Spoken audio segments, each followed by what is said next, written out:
Is there a disturbance from my side? No, sir.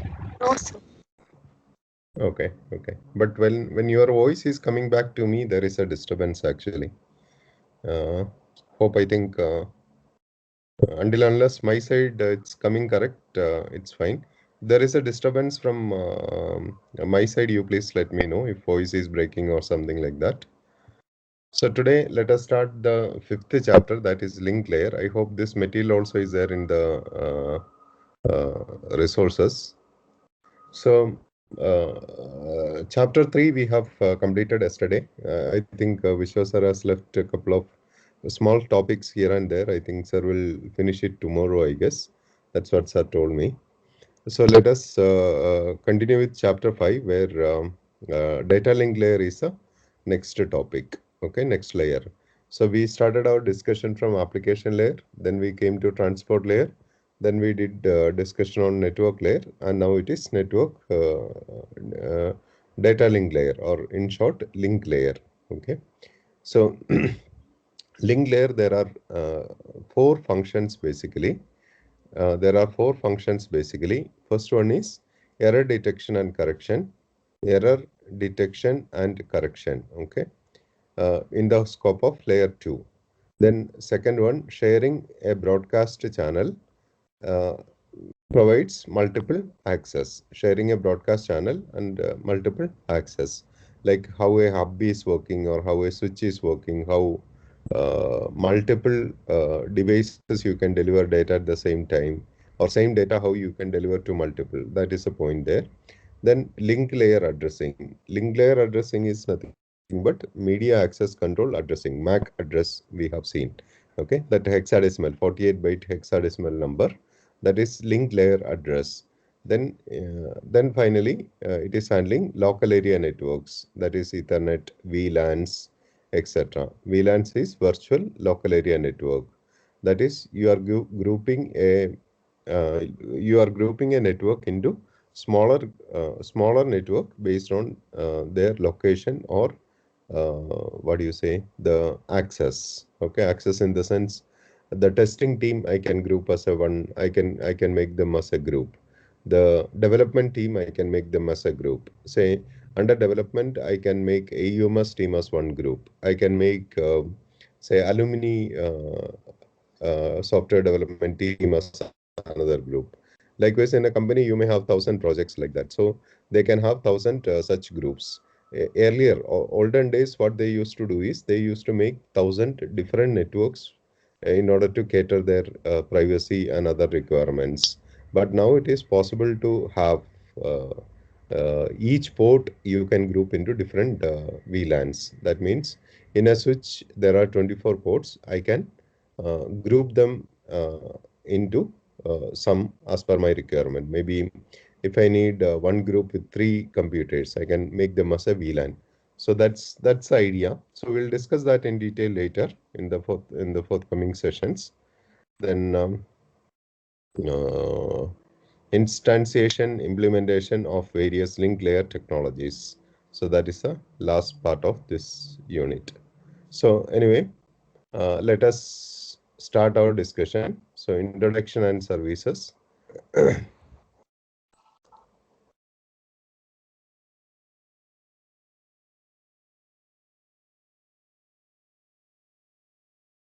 Okay. So host and routed, what we have seen as nodes. That is nothing to do with layer 2. It is a term we used across. Okay. The nodes is a term which we use across. Then communication channels that connect adjacent nodes along communication path. What it is known as link. So that's the definition of link. You have wired link, wireless link, and local area networks. Okay. Layer 2 packet, we call it as frame. So what is a layer 2 PDU? We call it as frame. Okay. Frame, basically what does it do? It encapsulate packet. Okay. As per your textbook, it encapsulate datagram. Okay. Don't get confused. Okay. So always please use layer 3 datagram or sorry, layer 3 PDU as packet and layer 2 PDU as frame. Okay. If you write like that exam, you will get mark. Okay. Even if you follow textbook, that also will give mark, but for interviews, you will face problem. Then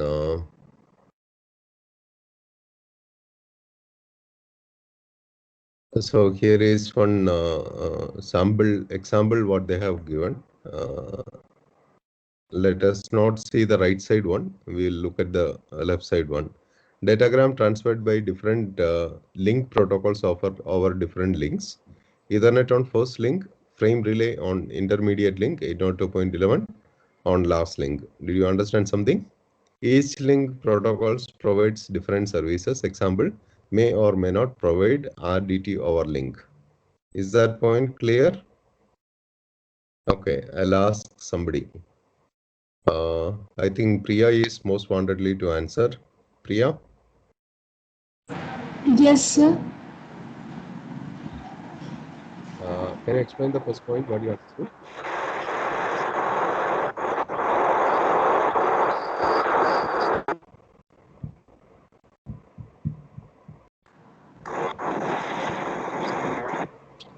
Sir, I was thinking, sir, I couldn't make out. I was listening. I will read again and try to comprehend. Okay, no problem. It is little difficult to understand, I guess. It's actually very simple. I'll just tell you what it is. Okay, what does it mean? Datagram transferred by different link protocols over different links. So if you have, it is like this. You may have one link here. It is reaching to another device. You will have another link here, which will go via another link. Okay, and that may be taking Wi-Fi link to another network, and from here it will keep going. So here you may be using optical fiber. So the layer 2 protocol is relevant to optical fiber, or here you may be using Ethernet. So the protocol is Ethernet. Here you may be using the protocol, say, frame relay. That's a wide area network layer 2 protocol, right? Frame relay. And here you may be using Wi-Fi. Okay. Uh, and here you may be using, say, um, protocol called MPLS. That's also a layer 2 wide area network protocol. Okay. Frame relay is a layer 2 wide area network protocol. MPLS is a wide area network layer 2 protocol.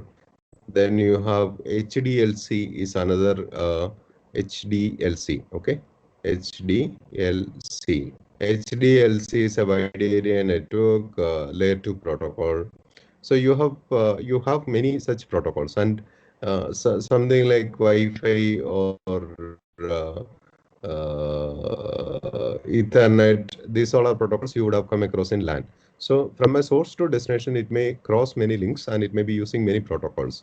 So it will keep changing the format. The layer 3 packet will be retained as it is, but layer 2 frame format will be keep changing. And what does it mean is it has got only local significance. If you are sending a data from here, once it is reached here, it is accepted here. Now only these two fellows need to be known about that particular protocol. Okay. And this fellow will understand it and he will take the packet header. And when it's going out from here, it may be using another protocol which they will handle between them. It's not the protocol what is used here is not necessary to be known to the neighbor. Only between them they need to know. That's all. Okay. Beyond that, it doesn't have scope. So that's what they have explained in the first 2 points. Are you clear with this concept?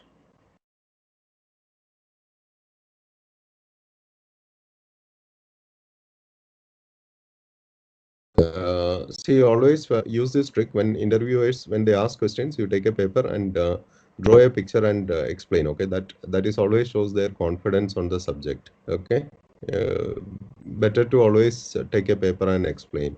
That will give a plus point actually. So link layer services. one service is frame. Service is reliable data between adjacent nodes. So what is framing?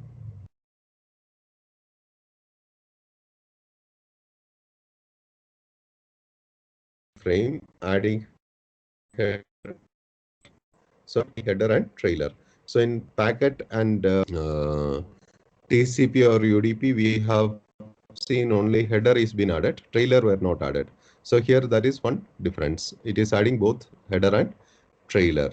And second service is channel access if it's a shared medium. So you would have heard about CSMA or what do you say, round robin. All these are different types of channel access methods or token passing. All these are different types of channel access methods because it's a shared medium. Then MAC address is used in frame header to identify source and destination. MAC address is used to frame header and source and destination. So that is not same as IP address. We have seen it already. MAC address is 48 bit represented in hexadecimal. Okay, it is grouped in eight bits. That is 4 hexadecimal number. It is grouped. Okay, separated by full colons. So that is a MAC address. I know all of you have seen MAC address. When we have done ipconfig/all, we have seen MAC address. Then reliable delivery between adjacent nodes. Okay, so we have seen in these two ways, but here really adjacent nodes from a router to the next device, or you are sending from to an adjacent computer, or you are sending cases it is taking a okay. Okay, I'll just pause for a moment.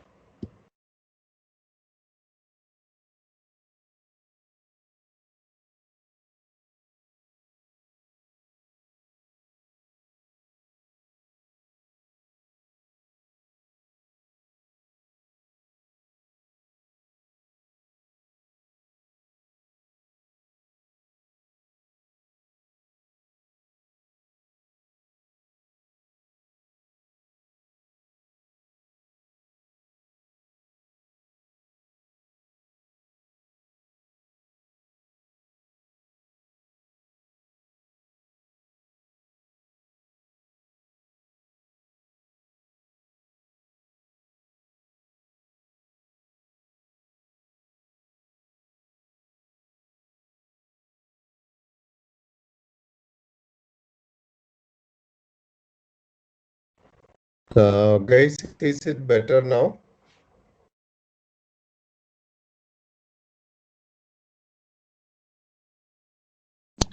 A little bit.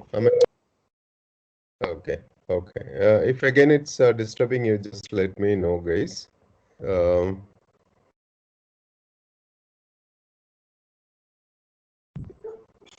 so reliable delivery between adjacent nodes is another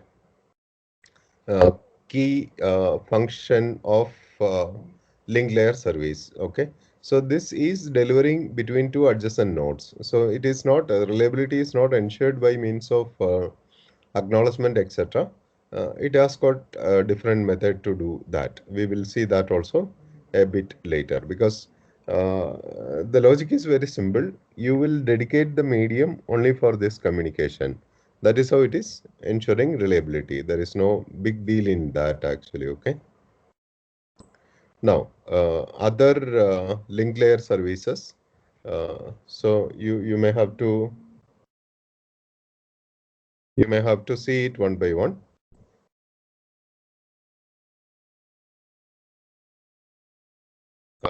First one is framing link access. Second one is reliable delivery between adjacent nodes. And then you have flow control. Flow control here is spacing between adjacent sending and receiving nodes. So what do you mean by pacing between adjacent sending and receiving nodes here? If you are sending consecutive two frames, how much time you have to give between them? That is what they take care in this flow control. Okay. Then error detection. Error caused by single attenuation, which we call as noise. Receiver detects presence of errors, then signal sender from transmission or drops frame. So here in error detection, we are going to error detection and error correction, both of them will go hand to hand actually.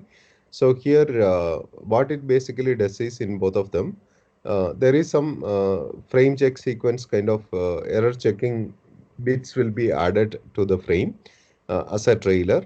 And upon receiving all the content, it will recalculate the frame check sequence or whatever it is, error check code, whatever it is. Then it will check whether it is the same what it is received in the frame or not. It will recalculate without considering the one which is received, and it will check whether the received one and what is calculated new, is it the same or not. Okay, that is what it is done here. Then you have half duplex and full duplex mechanism. In half duplex, only one side at a time it will send across, whereas in full duplex it will send across on both the sides. Okay.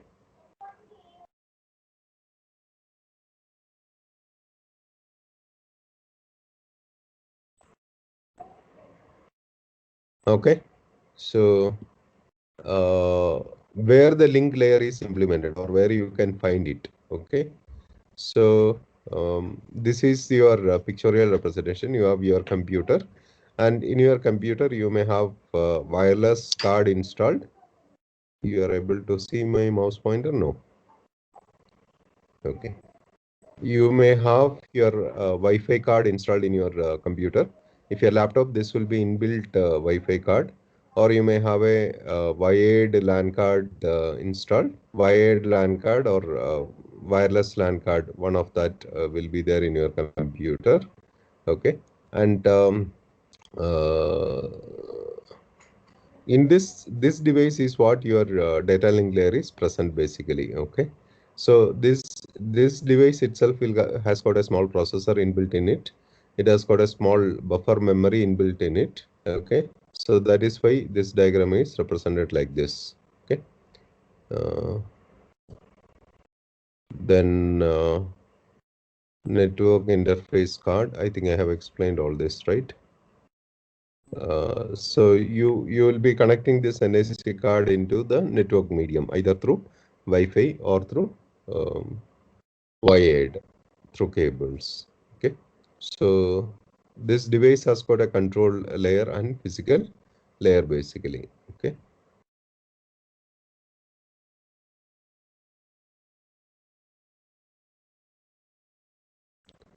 So your link layer and physical layer is what basically you call as this control layer and physical layer. Physical layer is nothing but your cable connection or air, whatever it is. Control layer is the one which basically your link layer is divided into two parts. Okay. We need not have to discuss that in detail actually, but in the picture they have given. So the upper part of this is known as logical link control, LLC. You may just note it down. It is not there in your textbook probably. The upper part is known as logical link control, and the lower part is known as media access control. Okay. So you need not have to memorize and remember this. The LLC part of the data link layer is more oriented towards the software parts. Okay. And the MAC part, which is more oriented towards the physical layer. Okay. That's all you need to know. Is it fine? And rest all the data will be transferred or handled by your upper layers.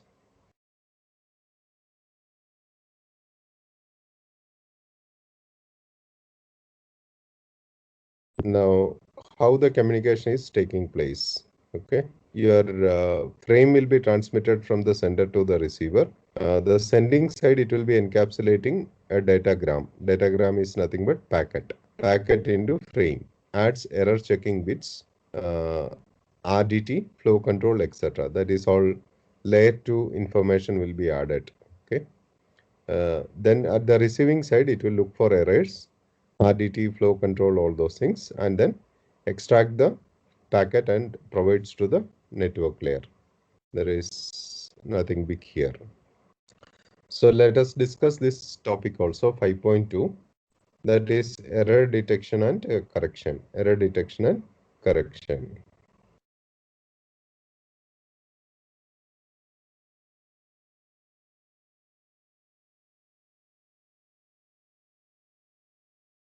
Shall I proceed? Yes, sir. Okay. Give me a break of some 30 seconds.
Okay, welcome back. Let's continue.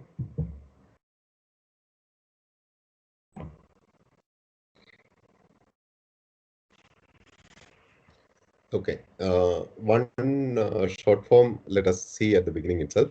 EDC, error detection and correction bits. Error detection and correction bits. This is also known as redundancy code.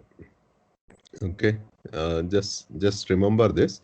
Error detection and correction bits or redundancy code. D stands for data protected by error checking, may include header fields. D is basically your data field. Okay, so error protection is not 100% reliable. None of the error detection is 100% reliable. That is quite natural. Then protocol may miss some errors, but rarely. Larger EDC field yields better detection and correction. Okay, so if your error detection code is quite bigger, that is more easy to cover up or to find out more errors. That is the point that they are trying to say.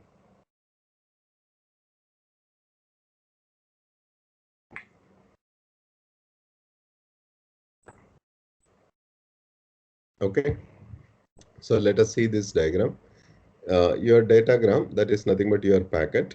Packet will come, that is your data bits, D bits.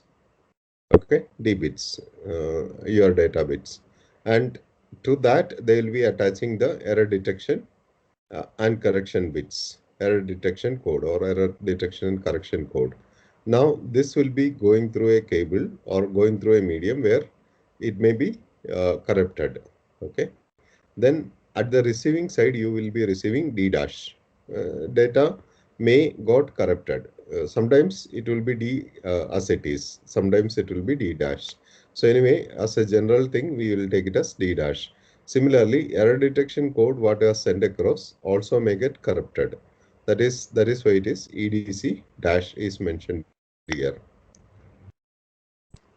Then what it will do is the EDC will be recalculated from the D dash itself. EDC of D dash will be calculated. And if it is equivalent to EDC dash, what is the calculated one? If it is equivalent to EDC dash, then it is perfectly fine. It will give the datagram to the network layer. Otherwise, from EDC dash EDC, it will try to calculate what is the error. It understood that there is an error because EDC dash is not matching to the one what is calculated there. And if it is matching, it is understood that there is some error. Okay. Now, here we are discussing few methods of error correction.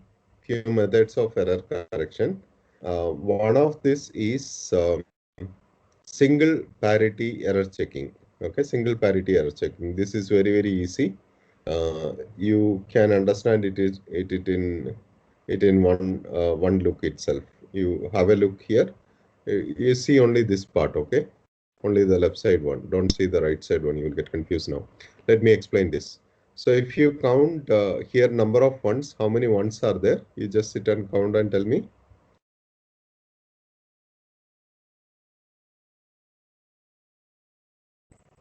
9, sir. 9 ones are there. Okay.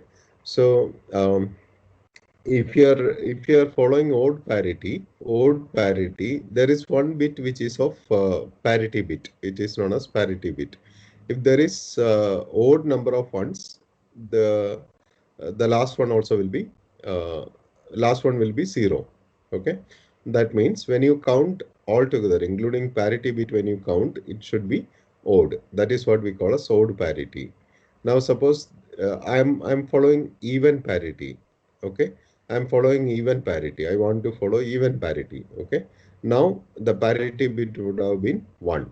There are 9 ones, so plus 1, one more 1, so it will become 10 ones. So I have total number of ones in the entire frame is even. Then that is what we call as even parity. By modifying the parity bit, I can set it. Did you understand what is even parity and what is odd parity, and how you use the parity bit to set the value?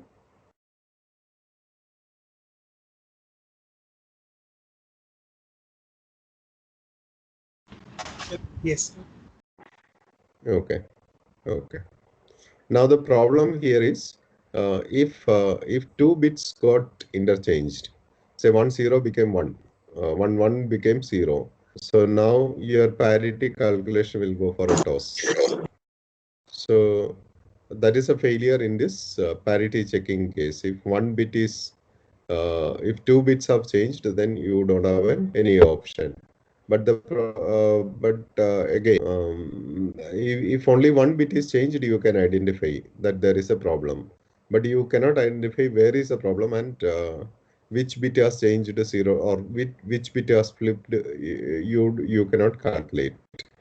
So for that, they have arrived with a method called two-dimensional bit parity. So in a two-dimensional bit parity, what they have made is it is made into groups of some 16 bits that you can change actually. It has made into group of 16 bits, and some have written in a they have written like row by row. It's in this format it is written. Okay, and column parity bits they have calculated and written here. Okay, column parity bit is done in a simple way. They have performed XOR operation. Okay, so what is XOR operation? If odd number of ones are there, it will be 1. If even number of ones are there, it will be 0. So look at this example. 1 1 2 ones are there, so it is 0. Here 2 ones are there, it is 0. 3 ones are here, so it is 1. 2 ones are here, so it is 0. 2 ones are 1 1 is there, so odd number of 1, so it is 1. Now look at this. 3 ones are there, it is 1. 4, it is 0. 3, it is 1. Now here if you look at, it is even. Here if you look at, it is even, so it is 0. Okay, so both of them it will match actually. Okay, it will be 0. Sometimes if it is odd here, here also it would be odd, so that is how it can come. Now let us assume that here the second bit it is supposed to be 1. It is supposed to be 1. At the receiving side, it has changed it to 0. Now what happens is in the parity calculation, it is supposed to be 1 here, right? As per the received criteria, it has to be 1, correct? And as per the received criteria, it has to be 1 here, correct? So there is an error in this column and in this row. So it is, that is how it is appearing. Then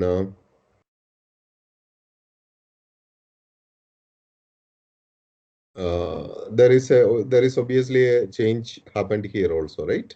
It is supposed to be 1. So it identified an error. So the intersection of row and column where the error is occurred, that is where the bit is corrupted. So if you flip that particular bit, the opposite one.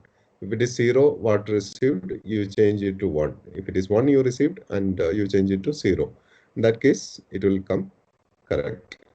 So by using two-dimensional parity bit, you will be able to detect error as well as correct error. But by using single parity bit error checking, you can only detect error. You cannot correct error.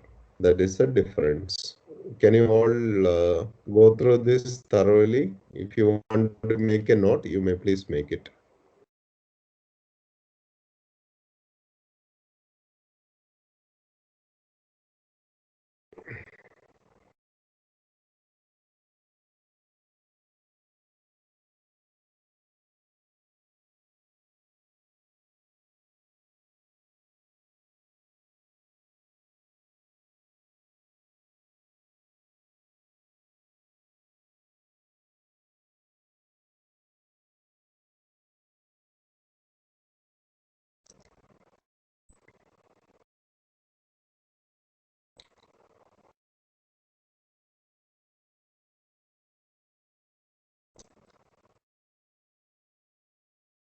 Okay.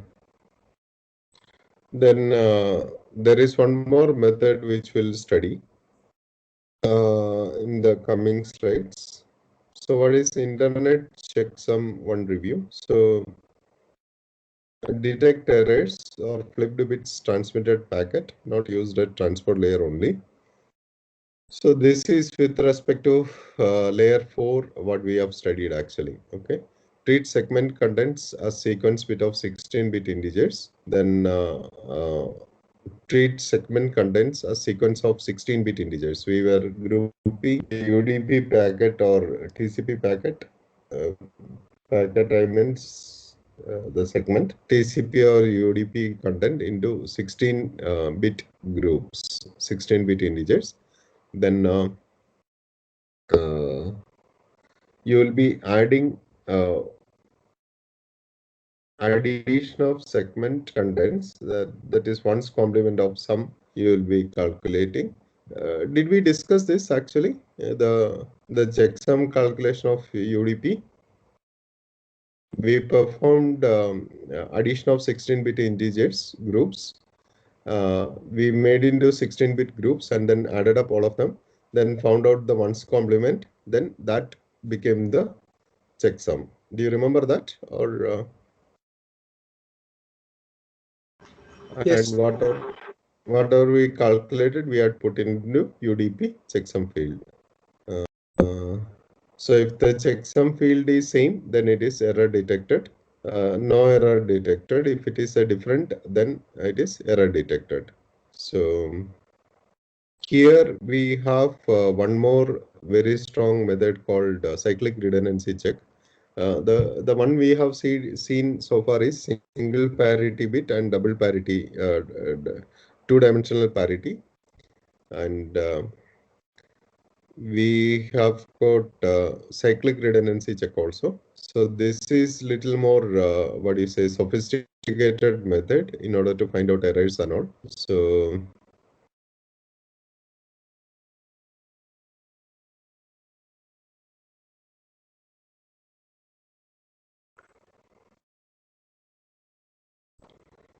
we have data bits D, and that is one point. Let us remember few times here, few alphabets as indicators here. D stands for the data bits, and you have got a G which is called as generator bit. Okay, generator sequence. G stands for generator. Okay, and which is of R+1 bit pattern. Okay. Suppose if you are choosing RS3, then your generator has to be 4 bits. I'll show you this in the next slides example. I'll explain this. While looking at this, it may be slightly confusing to you. What is this R+1 and what is G and all?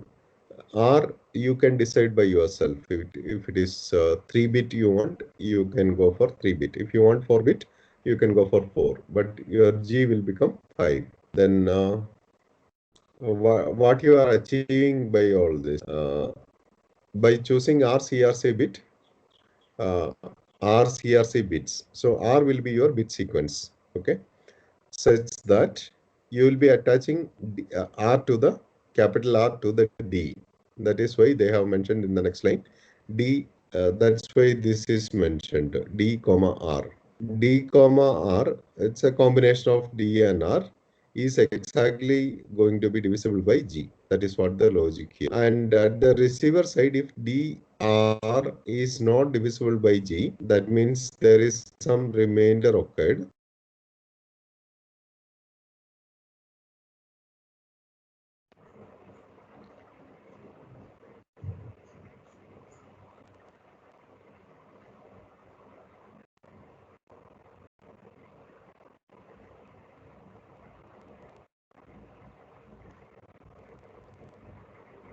Okay, I'll show you this in the example. So D data bits to be sent, and you are adding R to the D. So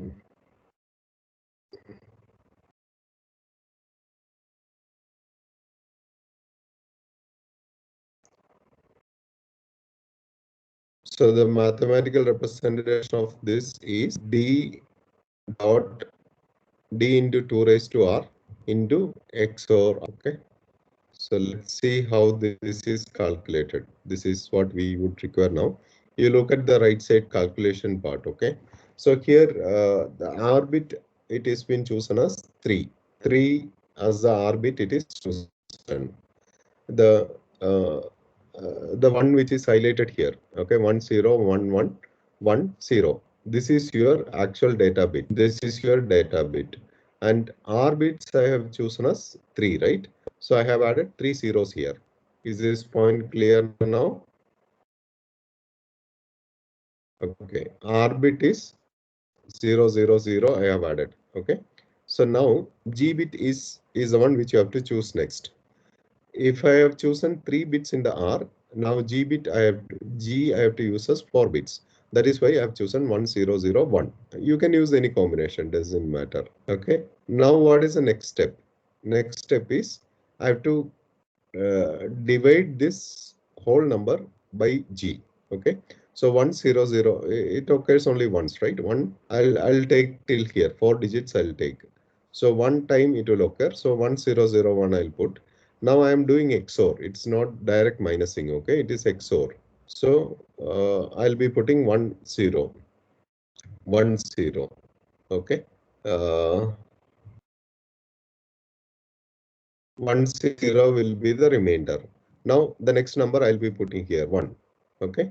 So 1 0 1. I'll be taking 1 here. In 1 0 1, 1 0 1 will not occur. So what I'll do, I'll put 0 here. Then I'll take one more digit. So now my number is 1 0 1 0. Now in this number it occurs one time. So I'll put 1 here. This one I'll put here. Now 1 into 1 0 1. So I'll subtract it. So now the remainder is 1 0 0. Okay. Now in this number also it will not be the remainder is 1 1. So in this number it will not occur. So I'll put one more 0 here. I'll take one more 0. So 1 1 0. Now in this number it will not occur. So I'll put 0 here. Then I'll take one more digit. So it has become 1 1 0 0. So it will occur only once in this. Now I'll put 1 0 1 0.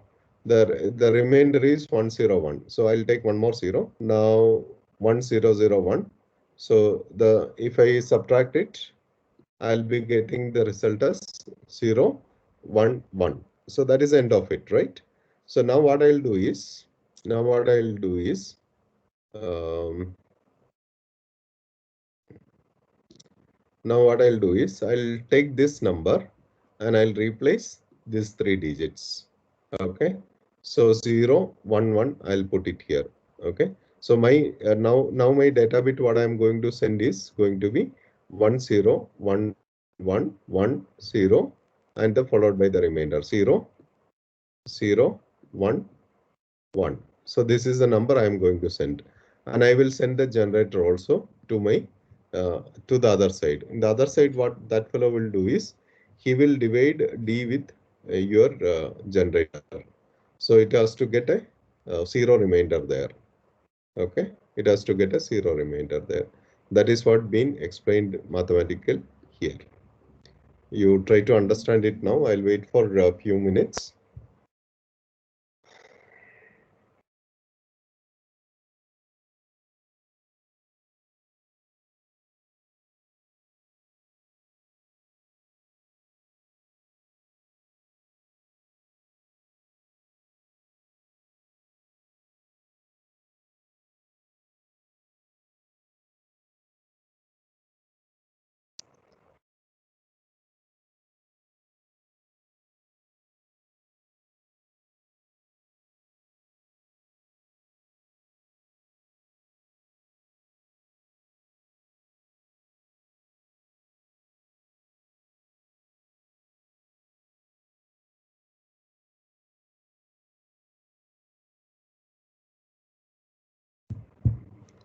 All of you may note down this as an example in your notebook so that it will be easy for reference later.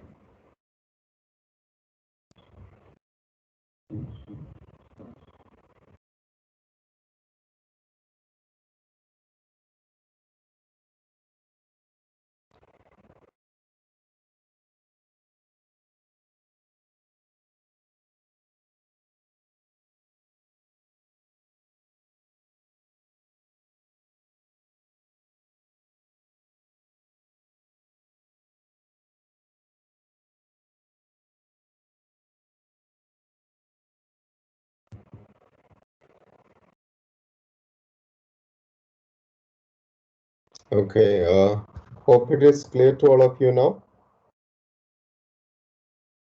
Is this calculation fine? I would suggest you to calculate it itself once by taking the G bit and G and D. The first step is you have to add, the first step here is you have to add 3-bit generator, which is 0, and you have to decide the generator. This you can choose your wish and then start dividing. This is actually XOR. This is XOR calculation. These are few things which you have to remember. Then at the end you will replace this remainder with 0 zeros. That's that many zeros. Okay. So these are the steps you have to remember. All right. So let us stop with this today. And tomorrow we'll have a lab short test as well as Viva. So portions will be static routing and RIP. Static routing and RIP for the short test. That will be based on packet tracer. You will be given a scenario. You will have to configure it as per the statements given, and then you will be asked to upload it. Upload the command file, whatever is being used. Okay, and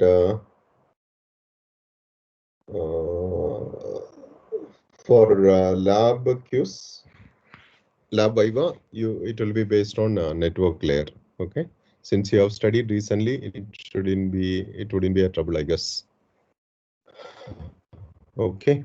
Anything you want to ask or clarify? Sir, could you please publish PT2 marks? Yeah. So the lab portions are static routing and what, sir? Static routing and RIP, routing information protocol. Basically, layer 3. In packet tracer. Yes.